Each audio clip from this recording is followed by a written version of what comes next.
Hello future nursing officers, welcome to RNC nursing academy. RNC nursing academy से जुड़ने के लिए आपका बहुत बहुत धन्यवाद। मैं आपके लिए लेकर न्यू मोस्ट ऑफ टॉपिक के बारे में डिस्कस करेंगे। मोस्ट ऑफ जो इम्पोर्टेंट क्वेश्चन है उनके बारे में अपन डिस्कस करेंगे। तो फर्स्ट अपना जो इम्पोर्टेंट क्वेश्चन होने वाला है, what is the shape of the anterior fontanelles. Anterior fontanelles का शेप किस तरह का होता है। ये क्वेश्चन बहुत बार आपने एग्ज़ाम में देखा होगा, CHO के एग्ज़ाम और ये जो ESIC और BHU एग्ज़ाम, इन एग्ज़ाम में मोस्ट ऑफ पूछा जाता है ऐसे क्वेश्चन। तो आपको यहाँ पे बताना राइट आंसर। आप कमेंट करके मुझे बता सकते हैं कि राइट आंसर क्या होने वाला है। मैं आपको 5 सेकंड का टाइम दूंगा। स्क्वायर शेप का होता है, डायमंड शेप का होता है, ट्राइंगुलर होता है या रेटिकुलर शेप का होता है। तो जो एंटीरियर फॉन्टेनल्स होता है मोस्ट ऑफ वो होता है डायमंड शेप का होता है। यहाँ पे राइट आंसर होगा ऑप्शन 2। और जो पोस्टीरियर फॉन्टेनल्स जिसको अपन लैम्बडा के नाम से जानते हैं, उसका जो शेप होगा वो होगा ट्राइंगुलर।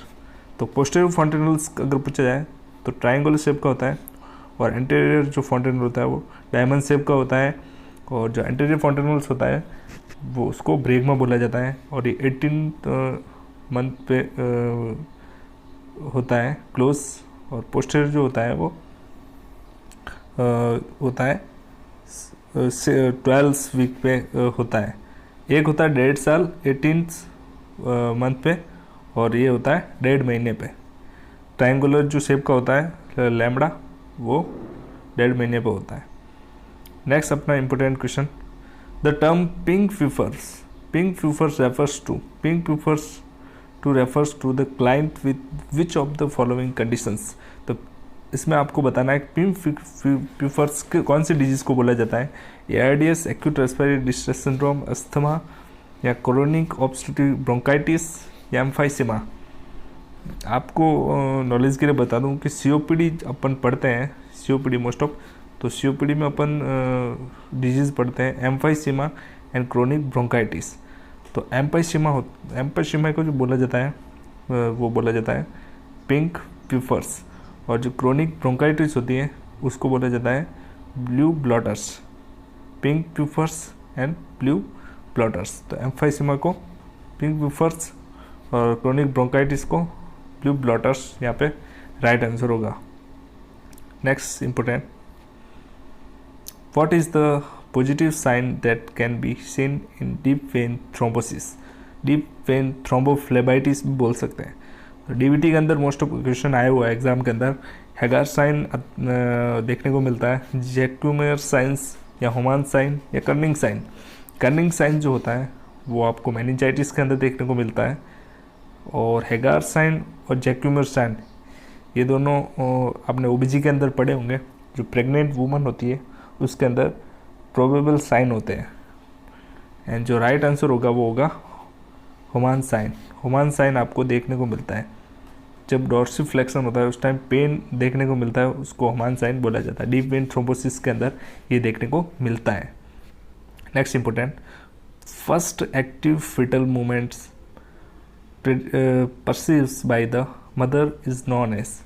जो फर्स्ट फिटल मूवमेंट होता है जो प्रेग्नेंट वूमन होती है वो फील करती है, वो कौन सा मूवमेंट होता है। तो आपको राइट आंसर बताना क्राउनिंग, एंगेजमेंट और लाइटनिंग या क्विकनिंग।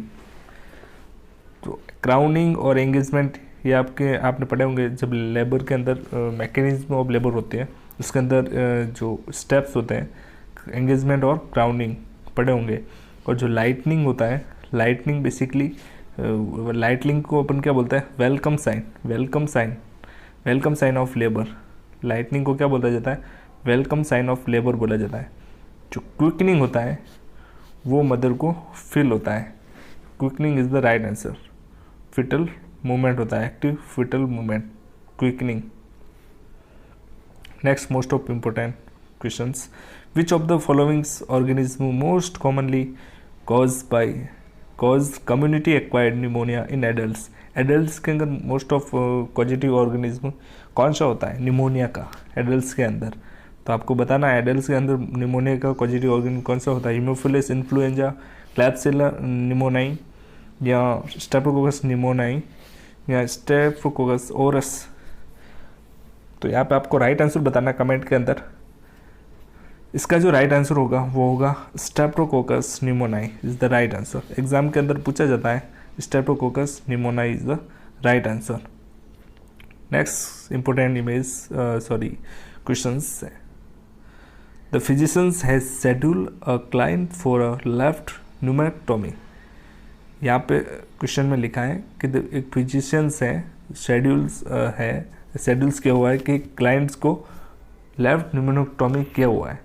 तो the position that will most likely B order post operative. यहाँ पे आपको पोस्ट ऑपरेटिव जो पेशेंट होता है उसको लेफ्ट न्यूमेक्टोमी, लेफ्ट लंग को उसको रिमूव किया हुआ है, तो उस पेशेंट को पोस्ट ऑपरेटिव आप कौन सी पोजीशन प्रिफर करोगे, कौन सी पोजीशन दोगे?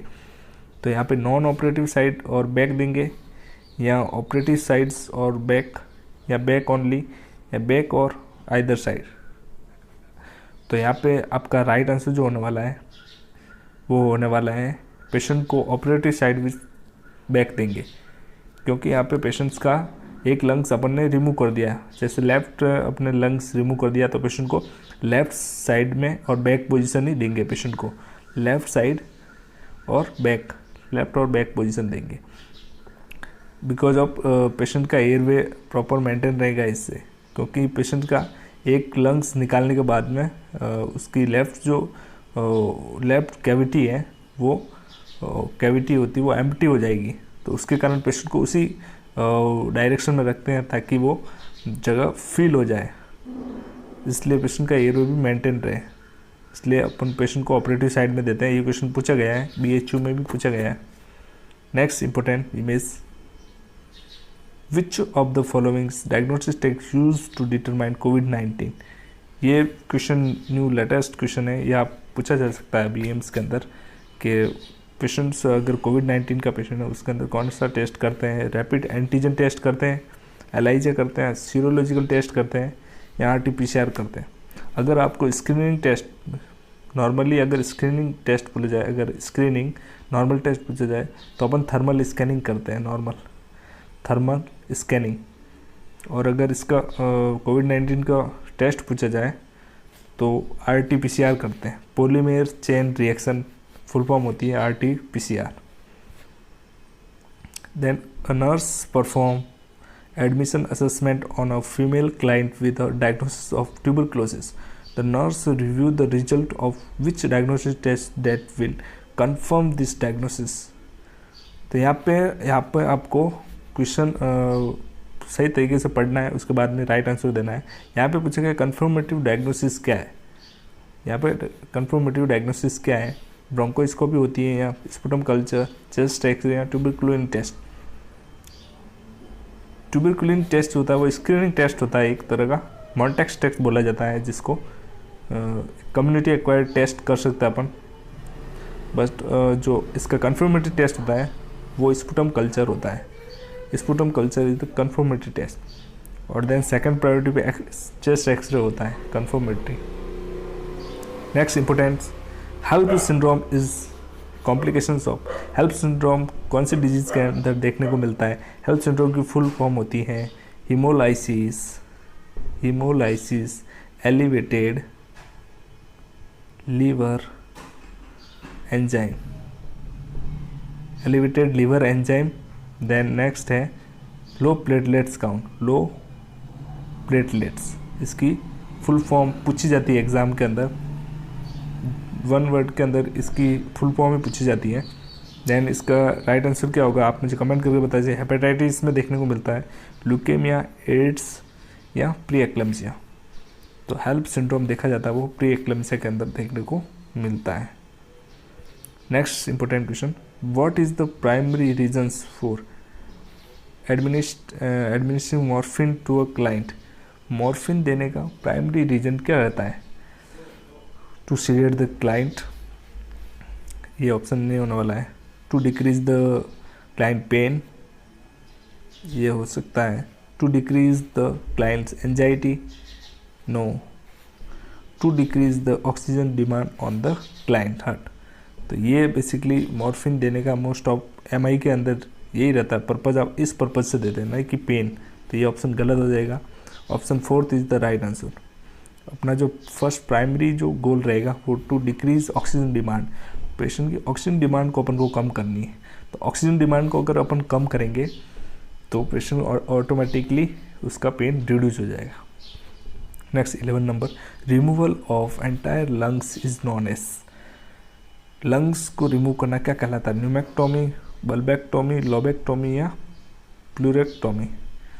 तो यहाँ पे जो लोबेक्टोमी होता है वो उसका मीन्स होता है लंग्स के अंदर जो लोब होते हैं, उस लंग्स के अंदर एक लंग्स के अंदर जैसे राइट के अंदर 3 हो गए और लेफ्ट के अंदर 2 होते हैं, तो उस लोब्स को अगर रिमूव करते हैं तो लोबेक्टोमी कहलाता है। बट जो लंग्स अगर एंटायर लंग्स ही रिमूव कर रहे हैं तो न्यूमेक्टोमी कहलाता है, right answer. Next, Koplik spot is typical sign of. Koplik spot ये बहुत बार CHO के एग्जाम में पूछा गया क्वेश्चन है। कोप्लिक स्पॉट किस में देखने को मिलते हैं? डिप्थीरिया, पर्ट्यूसिस, मिजल्स या मम्स। तो इसका राइट आंसर आप मुझे कमेंट में बता सकते हैं। हाँ, कोप्लिक स्पॉट मोस्ट ऑफ देखने को मिलते हैं मिजल्स के अंदर, ये माउथ के अंदर देखने को मिलते हैं Koplik spot. Next important, the main indicators to need for haemolysis. Haemolysis का मेन इंडिकेटर क्या होता है? एसाइटिस, एसिडोसिस, हाइपरटेंशन या हाइपरकैलेमिया। एसाइटिस तो देखने को मिलता है अपन को सिरोसिस ऑफ लिवर या रीनल फेलियर। अगर प्रोटीन की डेफिशिएंसी होगी तो फ्लूइड कलेक्शन हो जाएगा एब्डोमिनल पेरिटोनियल कैविटी के अंदर, और एसिडोसिस नहीं हो सकता। हाइपरटेंशन तो ब्लड प्रेशर इंक्रीज होना होता है, तो इसका राइट आंसर होगा हाइपरकैलेमिया। हाइपरकैलेमिया ज़्यादा अगर RBC का डिस्ट्रक्शन होगा, अगर अपन ब्लड ट्रांसफ्यूज करते हैं BT ट्रांसफ्यूज, तब अगर जैसे वोल ब्लड अपन ट्रांसफ्यूज करते हैं पेशेंट को, तो उसके बाद में अगर उसको लॉन्ग टाइम तक अगर रखते हैं, जैसे मोर देन 35 डेज तक उसको रखते हैं, उसके बाद में अगर पेशेंट को लगाते हैं, तो उसमें क्या होता है कि उसमें जो हाइपर मतलब पोटेशियम होता है वो सेल के अंदर चला जाता है, तो उसका लेवल बढ़ जाता है ब्लड के अंदर, इसलिए हाइपरकैलेमिया। इसलिए पेशेंट को कैल्शियम ग्लूकोनेट और लेसिक्स दिया जाता है पेशेंट को ब्लड ट्रांसफ्यूजन के बाद में। Next important 14 number, which condition is also known as trisomy 21। तो ये क्वेश्चन भी पूछा जाता है, ट्राइसोमी 21 किस सिंड्रोम को कहा जाता है? Down syndrome, Turner, Edwards, Patau. तो यहाँ पे राइट आंसर जो होने वाला है वो आप बता सकते हैं मुझे कमेंट में। पटाउ सिंड्रोम, ट्राइसोमी 13 से आप याद रख सकते हैं Patau syndrome. Adverse syndrome, adverse means 18, trisomy 18। Turner में क्या होता है, एक X क्रोमोसोम कम हो जाता है, जैसे 45 भी होते हैं, टर्नर मतलब कम हो जाता है, कमी हो जाती है। और down syndrome is the right answer, इसमें ट्राइसोमी 21 देखने को मिलती है। Next 15 number, when was covid declare was global pandemic. Pandemic कब डिक्लेयर किया कोविड-19 को? तो यहाँ पे राइट आंसर जो होने वाला है वो होने वाला है 11 फेब को ग्लोबली इसको पेंडेमिक किया हुआ है। Next 16 number, to which position will you change a client with hypovolaemic shock. ये क्वेश्चन बहुत बार एग्जाम में पूछते हैं कि हाइपोवोलेमिक शॉक का अगर पेशेंट है तो उसको ट्रेनलेनबर्ग पोजीशन देते हैं, और क्यों देते हैं? तो ट्रेनलेनबर्ग देते हैं, बट क्यों देते हैं? सुपाइन, लेफ्ट लेटरल या राइट लेटरल। तो ट्रेनलेनबर्ग पोजीशन देते हैं ताकि वेनस रिटर्न अच्छा हो, इसलिए ट्रेनलेनबर्ग पोजीशन दी जाती है। और रिवर्स, इसकी जस्ट अपोजिट रिवर्स ट्रेनलेनबर्ग देते हैं, रिवर्स ट्रेनलेनबर्ग देते हैं GERD, गैस्ट्रोइसोफेजियल रिफ्लक्स डिजीज़ के अंदर अपन रिवर्स ट्रेनलेनबर्ग देते हैं। इन दोनों को याद रखना आपको। सुपाइन नॉर्मल पोजीशन होती है, फिजिकल एग्जामिनेशन के टाइम देते हैं, लेफ्ट लेटरल एनिमा लगाते हैं उस टाइम देते हैं, और जब पेशेंट्स अगर माउथ वॉश करना है तो राइट लेटरल देते हैं। Next important questions, the nurse help the clients with chronic renal failure develops a home diet plan with the goal of helping the client maintain adequate nutrition intake. Which of the following diet would be most appropriate for client with chronic renal failure? तो ये NCLEX based question होने वाला है। तो इसका main जो question है आपको पूछ रहा है वो यहीं से पूछ रहे हैं कि क्रोनिक रीनल फेलियर के अंदर अपन डाइट कौन सी देंगे। हाई कार्बोहाइड्रेट देंगे, high protein, high calcium, high potassium, low protein, low sodium, low potassium, low protein या high protein.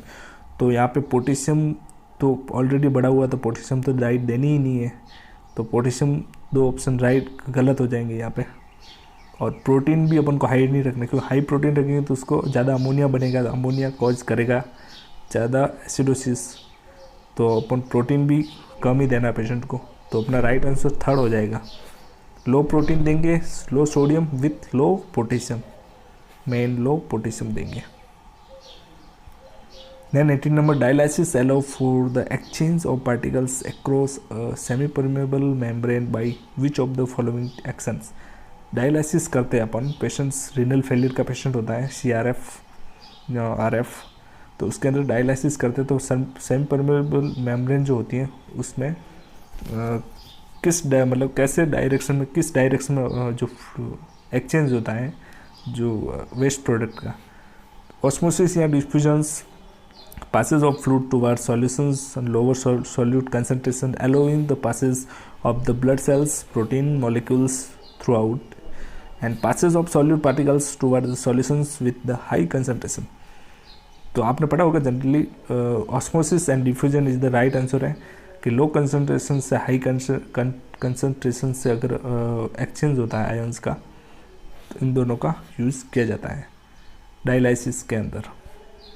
Next 19 number question काफ़ी important, Virchow triad include all except. Virchow triad triad का means होता है 3 कंडीशन देखने को मिलती है, तो एक्सेप्ट पूछा गया है यहाँ पे, तो एक्सेप्ट का ध्यान रखना, तो इसमें 3 कंडीशन होगी एक को छोड़ के। तो विचोट्राइड के अंदर वेनस स्टैसिस देखने को मिलता है, हाइपर कोआगुलेशंस देखने को मिलता है, और वस्कुलर इंजरी भी देखने को मिलती है। और हाइपोकोआगुलेशन इज राइट आंसर, हाइपोकोआगुलेशन नहीं देखने को मिलता है, हाइपर देखने को मिलता है, ज़्यादा कोआगुलेशन होता है। नेक्स्ट लास्ट क्वेश्चन होने वाला है, the most serious electrolyte disorder associated with kidney disease. अब यहाँ पे आप देख सकते हैं डिसऑर्डर, यहाँ पे आप कमेंट करके मुझे ज़रूर बताएं इसका आंसर। हाइपर मैग्नीसीमिया, कौन सा इलेक्ट्रोलाइट देखेंगे, सभी इंपॉर्टेंट इलेक्ट्रोलाइट है, बट एक सबसे ज़्यादा इंपॉर्टेंट है, हाइपोनेट्रीमिया, हाइपरकैलेमिया या मेटाबॉलिक एसिडोसिस। तो इसका आंसर आप मुझे कमेंट करके ज़रूर बताएं।